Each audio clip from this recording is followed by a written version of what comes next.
so happy you could join me. I have my cup of coffee with my cool Story Poe mug, which if you know that my maiden name is Poe, you know that that's a cool cup. Um, I hope you have a cup of coffee or tea and you have a few minutes while we chat. So I'm coming to you from my home office in Fort Knox, Kentucky, where it is kind of drizzly and rainy and gray and chilly. And yesterday morning, I woke up on the beach in St. Petersburg Beach, Florida, where it was 80 degrees and sunny.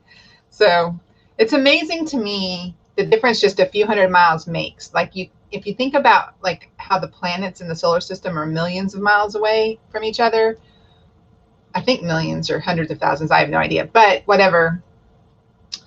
And we're talking just, a few hundred, and everything is different.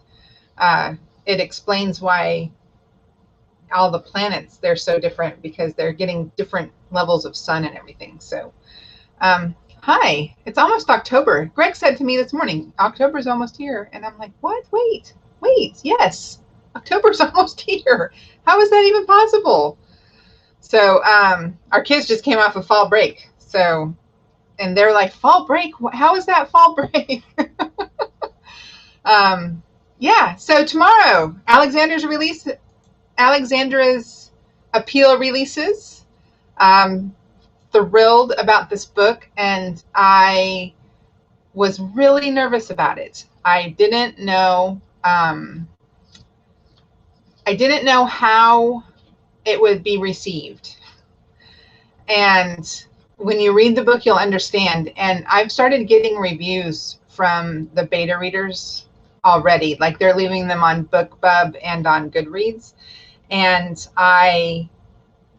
every time I read a review, I want to cry, because it's exactly what I wanted. Like the things that they're saying is exactly how I wanted it to be received.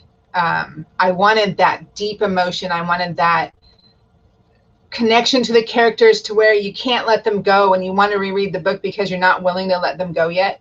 That's what I wanted. And I wanted it to be like the way that the Jewel series grabbed people, and hundreds of thousands of readers have read the Jewel series. And what I get over and over and over again is this affirmation that the characters are what took them in, and they wanted to keep reading all of the stories because they wanted the Jewel characters to stay in their lives. And when I went into writing the Dixon brothers, that was what I wanted to do. I wanted the Dixon family to be like the Viscoli family. And I wanted to bring those men and their women into your lives and have it be part of who you think about them. Like you can't let them go. You're going to go reread the book because you can't let them go. That's the depth of emotion and thought and everything that goes into who the characters are and why they did what they did and how they reacted the way they reacted and stuff. I want readers to be thinking about that. I want it to affect them that way. I want that to be what they come out with was, wow, I think I need to reread these books. And that's what I'm getting. That's what it just occurred to me. I didn't have my microphone. I hope you've been able to hear me.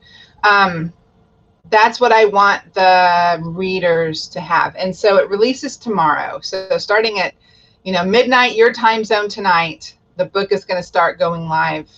And I cannot wait to hear from people other than my beta readers. Like, the people that are my beta readers are people that already love my books and already are invested in them. And so I'm looking forward to seeing like the rest of the world, like how the other people receive it. And I'm really nervous because, like I said, this one I was a little nervous about because it opens up with an engaged woman having a one-night stand, and it goes on from there. And that's not your typical opening to Christian romance. And since I'm Hallee Bridgeman, I'm like, okay, that's how I'll start my story. Let's start it with an engaged woman having a one-night stand. And it just And the beta readers are saying, I couldn't put it down. I couldn't stop reading. I had to know what happened next. Like every time I thought I would come to a place where I could put it down, something else happened. And I was like, oh no, let me keep reading. And that's what I'm really going for. So I wanted to talk a little bit about the faith element in Alexandra's Appeal.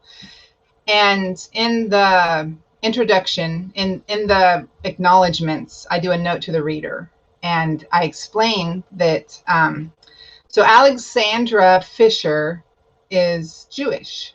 In the opening of the book, her family is Jewish. Her fiance is devout. She is not. She's like a holy day Jew. Like she doesn't. They don't go to services once a week, and most of their life is centered around tradition versus like a deep abiding faith. And so she even ponders whether she could find her fiance's faith, if that would bring them closer together, because like there's this distance between them. And I through the course of the book, Alexandra comes to know Yeshua, Messiah, as Messiah. Good morning, Latoya. I'm so happy you're here. Yeshua is Jesus. Jesus is the name that was put into the Bible instead of Yeshua. And so she comes to know him as Messiah and starts to grow in her relationship with God and her relationship with the Messiah. And so I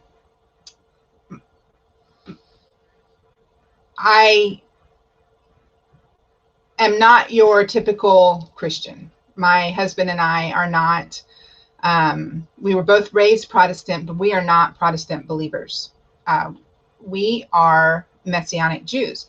And we used to call ourselves Messianic Christians because neither one of us were raised Jew. We're not Jewish by lineage, unless you're going back to like Noah, and then before that Adam. Both of us come from a Gentile family, and so we always just said Messianic Christians. However, in my research for this book, and no one's ever said anything to us. You wish that they would say something to you.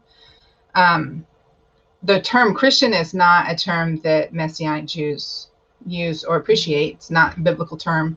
And it's something that generates kind of discord, feelings of discord. So we stopped calling ourselves Messianic Christians and have started calling ourselves Messianic Jews, because that's what we are. We embrace the Messianic Jewish faith. We have made that our faith. And it would be like saying I'm a Baptist Jew instead of just a Baptist or whatever, you know what I mean? So, we celebrate the Jewish feasts, the feast of the Bible. We take a Friday evening to Saturday evening, sundown to sundown Sabbath. We have a Messianic community about an hour from us, and so we don't get to do everything with them. But COVID, just as we started to go there, COVID hit, so we really haven't been going there like we wanted to. But we are really looking forward to making that part of our family's, faith walk is worshiping with this Messianic congregation. And we don't do a lot of things that your typical Protestant Christian does, because it's not our faith, even though we were raised that way. And so, a lot of things come from understanding the history of the Latoya is saying that she's excited for the book and that she's loving the whole Jewish Christian, mix. So a lot of our affirmation of our faith comes from understanding how the church was originally set up, and the way that the Bible was translated, and the whys, and the understanding of the anti-Semitism that went into the way that traditions were established in the church early before anything, tradition, before the world was as we know it, when everything was being established long before, just the way that it was done. A lot of that affirmed the way that our faith is. Good morning, Angela. I'm so happy you're here. And so we follow a biblical diet, and that was actually the beginning of our faith. Greg listened to a podcast on the health benefits of a biblical diet, and it was all about, why is the things that we're supposed to avoid eating listed in Leviticus, why would it be considered bad to eat them? What would be bad about eating pork, and what would be bad about eating fish that doesn't have fins and scales? And so it was like this really in-depth, it was a Christian nutritionist who had this really in-depth podcast about why a biblical diet is healthier. And so that started us researching a biblical diet. And good morning, Charmaine. And my son is saying I only have 10 minutes. He has a 10-minute break every 20 minutes from school, and he's wanting to stay on. So we started doing this. We started researching the biblical diet, and the more that we researched the biblical diet, the more that we really started digging into the Old Testament and looking at how it really should be part of, like, a deep part of our life now. Like, if you look at the way that the prophets and the apostles talked in the New Testament, the way that they preached, they used the words of the Old Testament. They didn't preach out of the book of Acts, obviously. And so, we started really digging into the Old Testament. We started really praying about it, and it just became part of our faith. And then in the meantime, my husband's best friend, who was born Jewish, raised Jewish, fluent in Hebrew, he came to know Yeshua as Messiah, and the two of them started talking, and it was almost like they just kind of grew in faith together in a way that I didn't turn my phone off. Let me turn this off, because this was a group text and it's about to explode with group noise. And it just became who we are. It became the center of our faith. And so we love being Messianic Jews. We love having that be what sets us apart. We love helping people understand what we do and why we believe it. We love being part of Bible studies and letting us explain, here's our research knowledge about this specific incident that happened in the Old Testament and how this affected the people then, because we've done all of this research and we've done all this study, and it is who we are. And so good morning, David. And I think I said good morning, Charmaine, but if I didn't, hi. So, I forget that I can show comments. I forgot about that. I have my new thing where I can do it, and I can say, look, Angela said hi. And here's Jeb, because he only has 10 minutes. So I'm excited to have written a character who is going to be a Messianic Jew by the end of the book. I'm excited to delve into John's transformation into a Messianic Jewish faith. I'm excited to have a note to my readers to say, this is who I am, and this is who we are as a family, and here's more about my faith, because we follow the same Messiah. We just don't take traditional Christian practices. We take traditional Jewish, Messianic Jewish practices, and we love having that extra depth to who we are. And so I'm so excited to have the book come out tomorrow. I can't wait to hear from readers. I'm expecting a little bit of kickback, because I have some really hard-hitting moments in that book. And I tend to, you guys who read me know me, I tend to not really pull any punches. And so I am really looking forward to seeing, the readership and what kind of uh, how this book gets received, because my beta readers have received it, and they've received it in droves. And if you're wanting to find some reviews on it, you can find them on BookBub and Goodreads for Alexandra's Appeal. So I'll be back tomorrow. I'm going to come sometime live tomorrow afternoon after the initial burst of energy and fear as the book is getting released happens. And I'll talk to you more about it tomorrow. So y'all have a great day.